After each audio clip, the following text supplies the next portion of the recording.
दुनिया में एक ऐसा दरबार है जहाँ पहुँचते ही हर दुख छोटा लगने लगता है। राजस्थान की रेतीली धरती पर बसा सीकर जिले का वो पावन धाम खाटू श्याम जी कहते हैं। यहाँ कोई खाली हाथ नहीं आता है और जो आता है वो कभी खाली हाथ नहीं जाता है। जय श्री श्याम।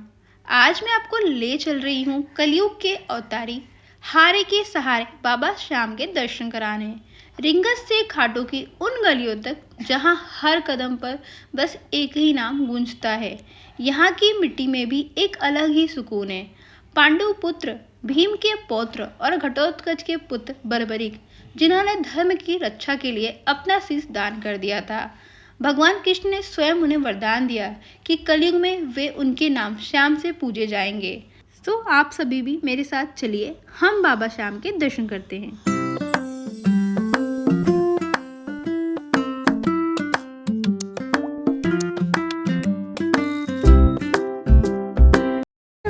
Hello everyone.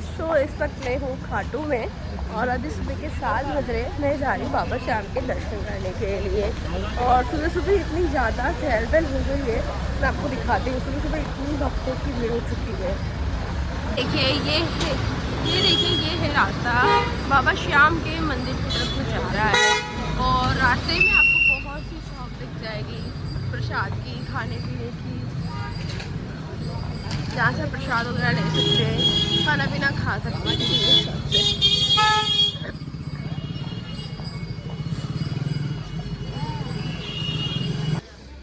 आप बाबा श्याम के दर्शन करने का आने का प्लान कर रहे हैं तो सबसे पहले हम यह जान लेते हैं कि आप दर्शन करने कैसे आ सकते हैं।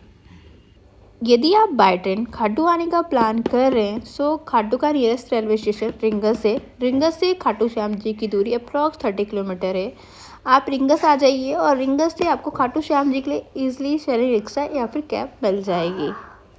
यदि आपके शहर से रिंगस के लिए डायरेक्ट ट्रेन नहीं मिल पा रही हो तो खाटू का जो नियरेस्ट बड़ी सिटी है जयपुर है, आप जयपुर आ सकते हैं। जयपुर से खाटू श्याम जी की दूरी अप्रॉक्स 80 किलोमीटर है और जयपुर से खाटू आने के लिए आपको रेगुलर बसेस मिल जाएगी। और वहीं यदि आप बाय फ्लाइट आने का प्लान कर रहे हैं तो यहाँ से नियरेस्ट एयरपोर्ट जयपुर है। आप जयपुर आ जाइए और जयपुर से आप इजीली कैब बुक करके या फिर बस के माध्यम से खाटू श्याम जी तक पहुँच सकते हैं। बस लाकर आपको खाटू बस स्टैंड पर छोड़ देती है, जहाँ से तोरण द्वार 100 मीटर की दूरी पर है। आप वॉक करके तोरण द्वार तक आ जाइए। यह है तोरण द्वार, आप यहाँ पर आ जाइए और यहाँ से जो मंदिर की दूरी है अप्रॉक्स 1 से 1.5 किलोमीटर है। आप चाहे तो यहाँ से वॉक करके भी मंदिर तक जा सकते हैं या फिर आपको तोरण द्वार से मंदिर तक जाने के लिए ई रिक्शा भी मिल जाती है, जो कि आपसे 10 या 20 रुपीज़ चार्ज लेती है और आपको ले जाकर मंदिर तक छोड़ देती है। खाटू आने के बाद यहाँ पर स्टे की यदि बात की जाए तो यहाँ पर आपको धर्मशाला, डॉर्मेट्री से लेकर हर रेंज के होटल इजीली अवेलेबल हो जाएंगे। हमने खाटू में स्टे करने के लिए यह होटल रूम बुक किया था। हमारे होटल रूम से खाटू श्याम जी मंदिर की दूरी अप्रॉक्स 2 किलोमीटर थी और इस रूम के टैरिफ की यदि बात की जाए तो इसके लिए हमने 1100 पर नाइट का चार्ज पे किया था और रूम काफ़ी नीट और क्लीन था और इस रूम की बुकिंग हमने ऑफलाइन वहीं पर जाकर की थी। तो यह है हमारा रूम, आप देख सकते हैं।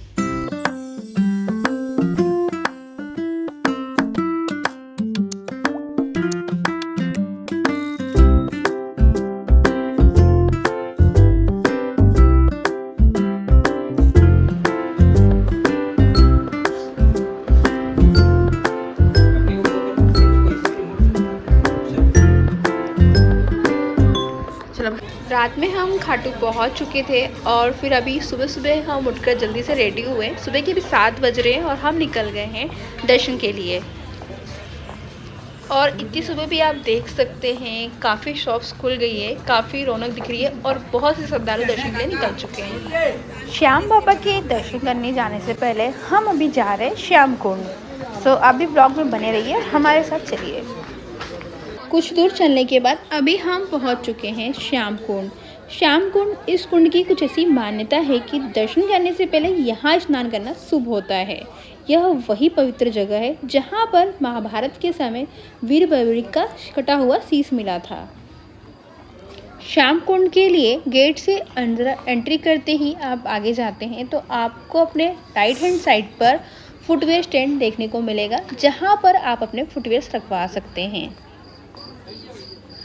आपके फुटवेयर्स रखने के बाद आप फुटवेयर स्टैंड के जस्ट सामने देखिए, यहाँ पर एक शॉप है जहाँ से आप यदि कुंड का जल अपने घर ले जाना चाहते हैं तो यहाँ से आप खरीद सकते हैं। एक समय यहाँ एक गाय रोज़ सुबह आकर बिना किसी वजह के दूध बरसाती थी। लोगों को शक हुआ तो खुदाई की गई तो 30 फीट नीचे बर्बरीक का कटा हुआ शीश मिला था। उस समय लोगों ने उस शीश को राजा को दे दिया और कार्तिक मास की एकादशी को शीश को मंदिर में स्थापित किया गया। इस दिन को बाबा श्याम का जन्मोत्सव मनाया जाता है। 1027 ईस्वी में उस टाइम के राजा ने इस मंदिर का निर्माण कराया था।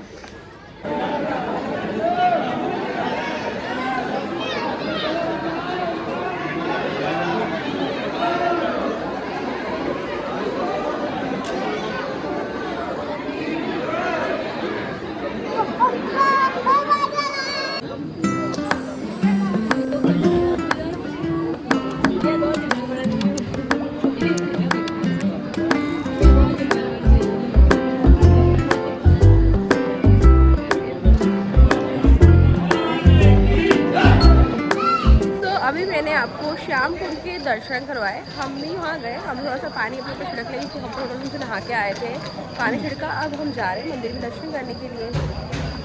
तो बहुत से भक्त मंदिर में दर्शन करने जाने से पहले यहाँ पर आते हैं, श्याम कुंड में स्नान करते हैं और यहाँ पहले स्नान करके फिर वो बाबा श्याम के दर्शन करने के लिए जाते हैं। तो यदि आप चाहें तो ऐसा कर सकते हैं। आप भी यहाँ पर आए, श्याम कुंड में स्नान करें। ऐसी मान्यता है कि श्याम कुंड में स्नान करने से यदि किसी व्यक्ति को कोई रोग दुख हो तो उसके सारे रोग दुख दूर हो जाते हैं। श्याम कुंड के खुलने की समय की यदि बात की जाए तो यह कुंड सुबह 5 बजे खुलता है और रात को 9 बजे यहाँ बंद कर दिया जाता है। 9 बजे के बाद आप अंदर नहीं जा सकते हैं। श्याम कुंड से निकलने के बाद आप मंदिर के लिए आपको लेफ्ट हैंड साइड में आगे जाना होगा। तो हम भी मंदिर की तरफ आगे बढ़ते जा रहे हैं और कुछ समय में हम बाबा श्याम के दर्शन करेंगे और आपको दिखाएंगे। सो व्लॉग में बने रहिएगा।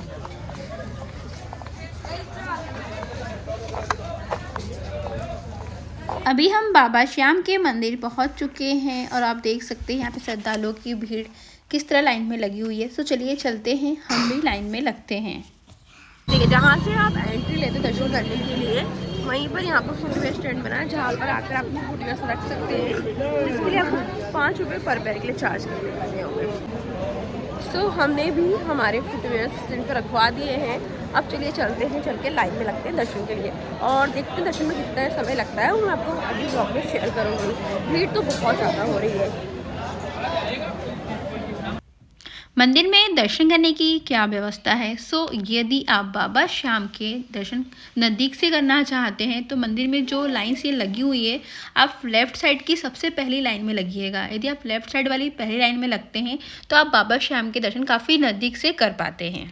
आप यहाँ पर वीकडेज में आते हैं तो हो सकता है कि आपको यहाँ पे क्राउड कम देखने को मिले, बट यदि आप यहाँ पर वीकेंड में आते हैं तो आपको यहाँ पर भीड़ ज़्यादा ही देखने को मिलेगी। अभी सुबह के 8 बज रहे हैं और इस समय यहाँ पर बाबा श्याम की आरती की जाती है। अभी आरती चल रही है और अभी दर्शन के लिए लाइन को रोक दिया गया है। जब तक आरती हो रही है तब तक हम जान लेते हैं कि बाबा श्याम कौन है। खाटू श्याम जी का असली नाम था बर्बरीक। वो महाभारत के वीर योद्धा घटोत्कच के पुत्र थे।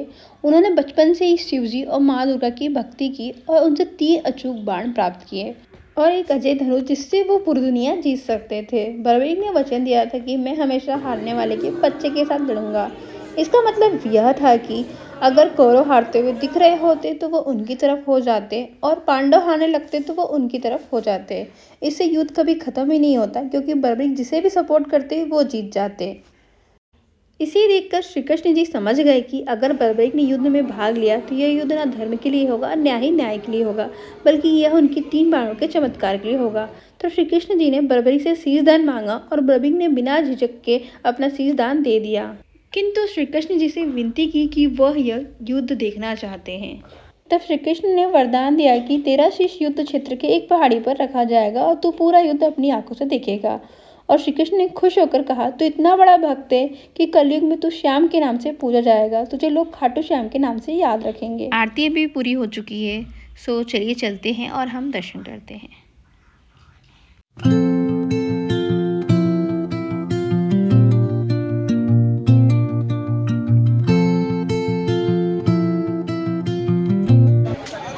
बाबा खाटू श्याम जी के दर्शन करके अभी मैं मंदिर प्रांगण के बाहर आ चुकी हूँ। और यदि बात की जाए कि हमें दर्शन करने में समय कितना लगा, दर्शन करने में हमें लगभग 30 से 40 मिनट का समय लगा। हम 8 बजे के लगभग लाइन में लगे थे और 8:40 पे दर्शन करके हम मंदिर के बाहर आ चुके थे। 8 बजे खाटू श्याम जी की आरती भी हुई, जो कि हमने लाइन में लग के अटेंड करी है। और यदि बात की जाए तो भीड़-भाड़ तो बहुत ज़्यादा है, यहाँ पे भक्तों की भीड़ बहुत ज़्यादा है, काफ़ी मात्रा में यहाँ पे भक्त आपको देखने को मिलेंगे। बट यहाँ पे दर्शन की जो व्यवस्था है काफ़ी अच्छी है, तो इस तरह की कोई प्रॉब्लम नहीं होती, दर्शन आपके जल्दी हो जाते हैं। अगर बहुत ज़्यादा भीड़ है तो आपके दर्शन 1.5-2 घंटे में हो जाते हैं यहाँ पर। अब यदि बात की जाए कि यहाँ पे खाने पीने की क्या व्यवस्था है, तो आपको यहाँ पर बहुत ही रिजनेबल रेट में अच्छा खाना मिल जाएगा। इनफैक्ट मंदिर के आसपास ही बहुत सारे रेस्टोरेंट हैं जहाँ पर आप खाना खा सकते हैं। दर्शन करने के बाद हम भी मंदिर के पास ही एक रेस्टोरेंट में ब्रेकफास्ट करने के लिए आ गए हैं। और खाटू श्याम की मान्यता पूरे संसार में प्रसिद्ध है। कहा जाता है कि अगर आप सच्चे मन से खाटू श्याम जी के दर्शन और प्रार्थना करते हैं तो वो आपकी हर मनोकामना को पूरी करते हैं। और यदि आप दर्शन करने का प्लान कर रहे हैं तो जल्दी से बाबा के दर्शन करने के लिए आए। सो गाइस, यह था हमारा व्लॉग। आई होप आप सभी को अच्छा लगा होगा। यदि आप सभी को मेरी यह वीडियो अच्छी लगी हो तो वीडियो को लाइक कीजिएगा, ज़्यादा से ज़्यादा शेयर कीजिएगा, कमेंट में जय श्री श्याम लिखना ना भूलें। सो अब आप सभी से मिलेंगे नेक्स्ट व्लॉग में, तब तक के लिए बाय बाय।